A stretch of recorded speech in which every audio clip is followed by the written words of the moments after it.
thousands of Negro voters were voting for the first time in their lives. Polling places were swamped by both Negro and white voters, some of whom stood in line for up to 4 hours before casting their ballots.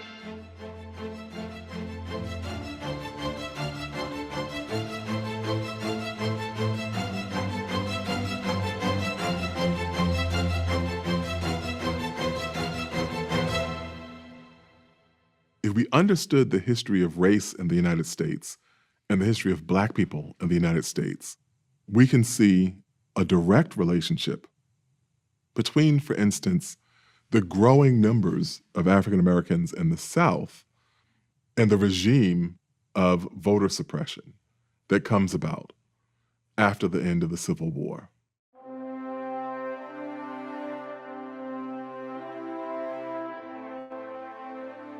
It's not until Reconstruction that Black people are able to actually access the ballot in the South.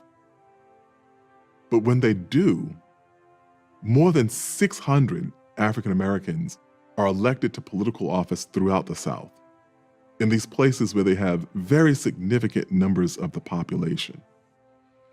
And it was in reaction to that, the fact that there were Black legislators passing laws, the fact that there were, in some instances, Black governors and Black senators, that the push came to remove Black people from political contention.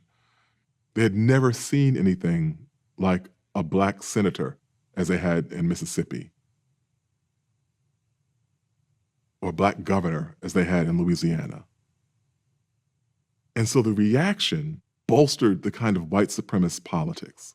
And then just more recently, in 2008, we saw African Americans vote at the highest percentage of any part of the American electorate, specifically Black women. And they helped deliver the White House to the first Black president, Barack Obama.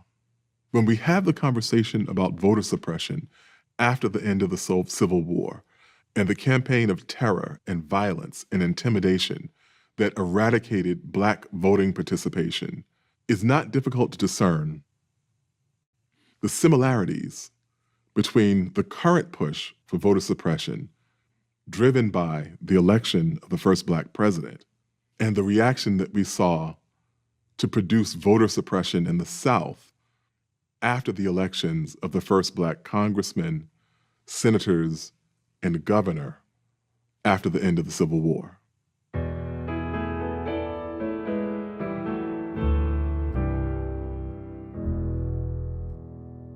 So it's unusual for the Constitution to be amended. It doesn't happen very often.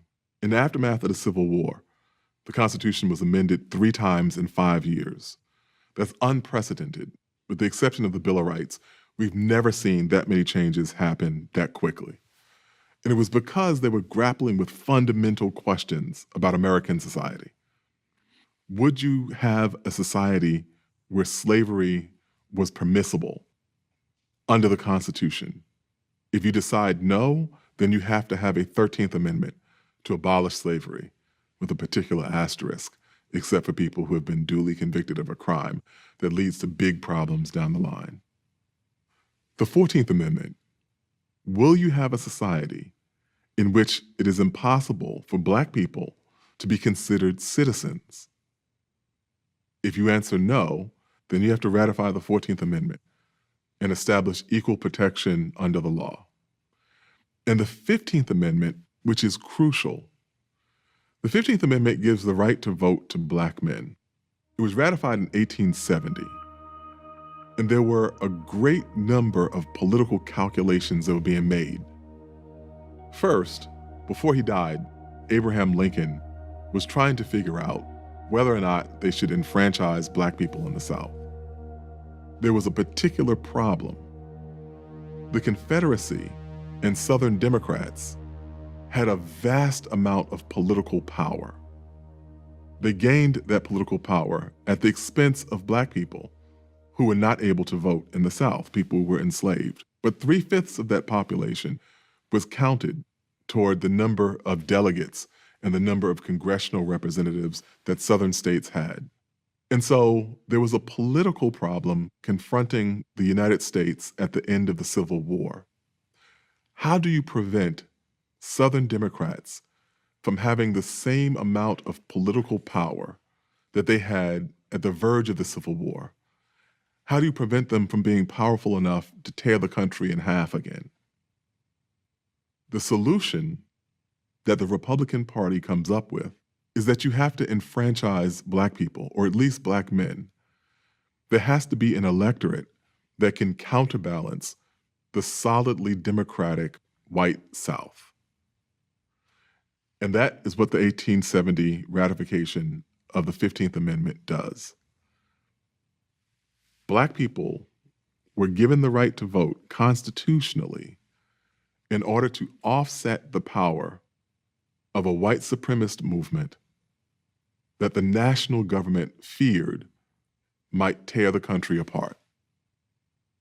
So the enfranchisement of Black people in the South after the Civil War did exactly that. It counterbalanced the political power of Southern whites. At least it did for a moment, until the end of Reconstruction, when you began to see a campaign of terror and lynching and the rise of all sorts of extra political strategies to prevent Black people from being able to vote. In a term, we'd say voter suppression. By the end of the 19th century, in the states of the former Confederacy, Black people have been eliminated from the voting polls by and large. Overwhelmingly, Southern white Democrats have political power, and Black people are unable to participate in the political system at all. And if you do vote, you're taking your life into your hands. This is the state of affairs well into the 20th century. Now, there are practical political reasons why this happened, that these Southern states that were invested in preventing Black people from voting were also the states that had the largest Black populations, where they were looking at almost 50% of the population in South Carolina, 40%, 30% in Mississippi, in Louisiana, large electorates that could shape the direction of the politics in the state. And so by eliminating Black people from contention politically, they were able to retain their power unchecked in national affairs. That doesn't change until the Civil Rights Movement, and in particular, the Voting Rights Act of 1965, which established federal protections for people who were being denied the vote in states of the former Confederacy.